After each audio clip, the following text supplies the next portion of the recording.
Well, good day, my friends. It's your old pal Jordan the Lion, and we are back in Los Angeles after about a year. Daze with Jordan the Lion, and you all begins now. So our journey today brings us to the cemetery at Forest Lawn in Glendale.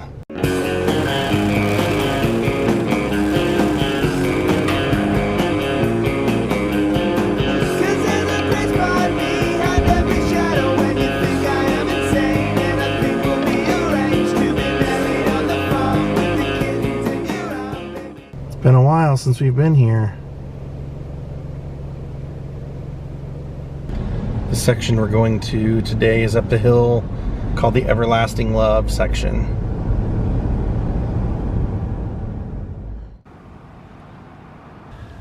So today's story, today's person that we're visiting, she had a very tumultuous life, but she was also one of the most beautiful women in Hollywood history, in my opinion. Miss Carole Landis. Her life was, like I said, very tumultuous, and it ended in a scandalous tragedy. You can see here she was born in 1919. She was born in Fairfield, Wisconsin. Her father left the family early, and her mom basically raised all the kids on her own. And when, well, her actual name was Frances. Frances was 4 years old. The family moved out to California, to San Bernardino. You can see her headstone says, "To our beloved Carole, whose love, graciousness, and kindness touched us all, who will always be with us in the beauties of the earth until we meet again." Carole Landis ended up passing away by taking sleeping pills. And, you know, her life was really kind of crazy. From the time she was 15, she married her next door neighbor because she wanted to be married. He was 19. They drove 200 miles to Yuma, Arizona, told the justice of the peace that she was 18, he was 21, and they got married. They went back home. The family annulled the marriage, and then 6 months later, they did it again, and the family, you know, let them do it. And then they moved into an apartment together, and within 3 weeks, she moved out, and at the age of 16 dropped out of high school, got trained as a hula dancer and got a job as a hula dancer, which took her all the way out to San Francisco, California. But she always had dreams of being an actress, so she ended up moving to Hollywood, changing her name to Carole Landis off of her favorite actress, Carole Lombard, and got her first contract with Warner Brothers. So it didn't do well for her with Warner Brothers. They put her in B movies and westerns, and she was really pretty, but they ended up canceling her contract. She started doing a lot of modeling to make ends meet and did a lot of cheesecake photos before Hal Roach put her in a movie where she was dressed scantily clad in animal skins, and that started the craze of her being a sex symbol. It's not something she liked, although she understood. She was very pretty, and she did have some issues with sex because she had been abused when she was young, but she ended up using it to her advantage and eventually ended up getting a contract with 20th Century Fox. And unfortunately, Daryl Zanuck kind of pressured her into being one of his mistresses. And after a little while, she did have some success in movies. He was putting her in some pretty good things, but she didn't like that lifestyle and she didn't want to do it, and so she quit. She told him that she wasn't going to do it anymore. So he basically blackballed her and just put her in bad movies and threw her to the back. She didn't let that stop her. She rose from the ashes anyway. See, one of my favorite things about Carole Landis is that when her career was taking a lull, also when World War II was happening, and so she devoted all of her time to the war effort. She started working at the Hollywood Canteen, which I have vlogged before. It's over, well, it was over, now it's a parking structure, but it used to be on Cahuenga and Sunset, and it was basically a place during the war where soldiers could come, get a free meal, dance, be entertained, and it was all basically Hollywood actors and volunteers there doing it. And she got so wrapped up in it, she went on a USO tour for several months, selling war bonds and out dancing, doing the jitterbug with the troops and writing letters for them, visiting them in the hospital. And she ended up getting very, very, very sick. She ended up getting malaria and almost died from it, but she didn't let that stop her. She was so into it that she ended up writing a book which became a movie, and she also ended up getting her pilot's license so that she could help out, take volunteers and entertainers to help the effort, which I thought was really cool. And then she ended up marrying a soldier. It unfortunately did not last very long because he didn't like her lifestyle. He didn't like that she was a Hollywood actress, and he suspected that she was hung up on Busby Berkeley, who had helped her get her first contract. So Carole Landis would end up being married 5 times to 4 different men. After the soldier, she married another man. That didn't work out. Then she married a Broadway producer, and that didn't work out.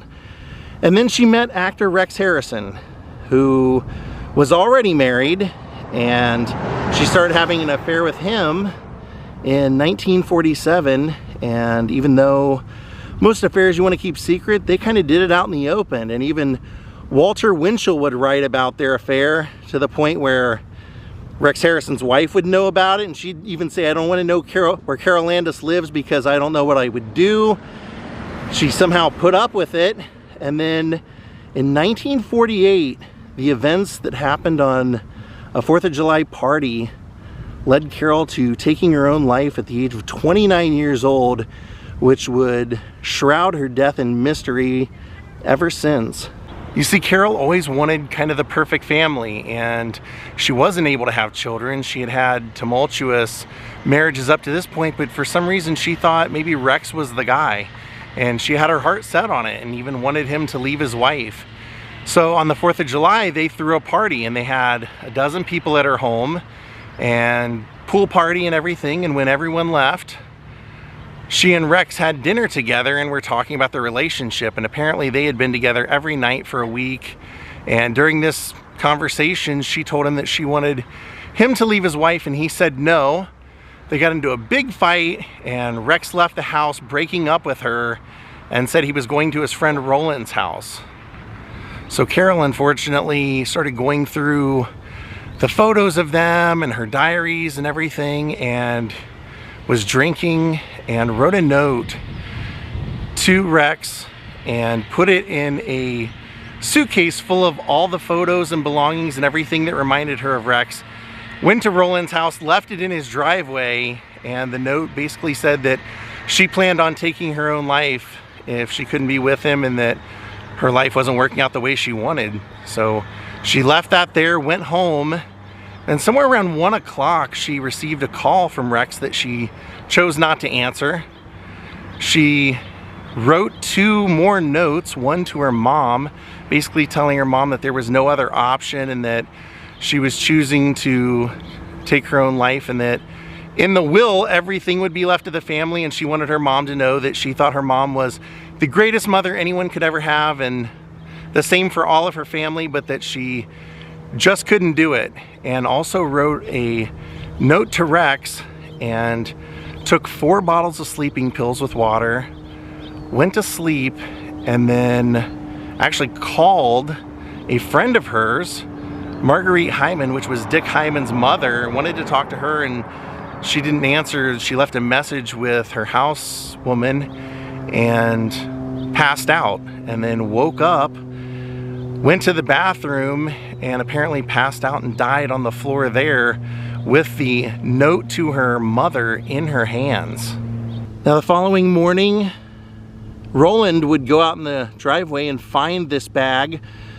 He would call Rex and have Rex come over, and Rex would look through it. He saw the note, and then he destroyed the entire bag. And right around this same time, Carole's housekeeper was showing up to work, and when she came in, she noticed that in the living room everything was in disarray, and that personal journals and her camera and photographs and things like that were all in disarray on a table. And she started cleaning them up and just kind of waited for Carole to wake up.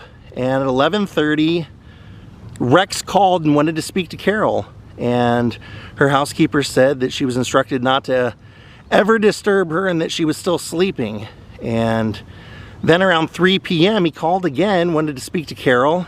And again, the housekeeper said that she was still sleeping. So Rex rushed over to the house, barged into Carol's room with the housekeeper following, went in, found Carol dead on the floor with her arms looking like she was trying to push herself up. He raced out of the house and never called the police. The housekeeper actually went to the neighbors, called the police, had them come, and then they started to investigate. And apparently there were 2 notes, as I mentioned, one to Rex and one to her mother. The one to Rex was never found. Apparently his wife would state years later that they paid one of the policemen on the scene to dispose of the letter that she wrote to Rex.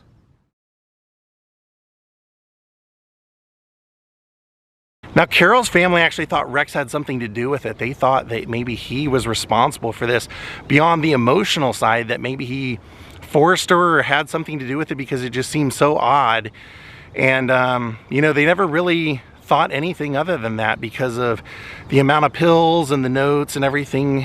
But Rex Harrison and his wife did actually go to the funeral when it was all said and done, and Carol's family never thought, they never quit believing that he had something to do with it. They never thought that she did this on her own.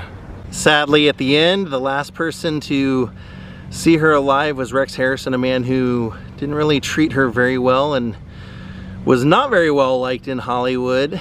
Her lifelong dream of just having a happy marriage, being a nice wife and having kids was not to be, sadly. Sadly, she would go down in history as nicknamed the Ping Girl or the Chest because of her looks. They said they used to call her the Ping Girl because when men would see her on screen, they would get aroused. So yeah, it's kind of a sad way to be remembered for someone. She said, you know, she used to say while she was alive, she wanted to be appreciated for her beauty, but she had a lot more to offer. She was very well read. She loved Hemingway, and she was a good dancer and good actress. She just never really got great parts other than Moon Over Miami. Well, my friends, we're gonna call it a day. Thank you all for watching. Rest in peace, Carole Landis. We'll see you next time. Have a great night. Goodbye.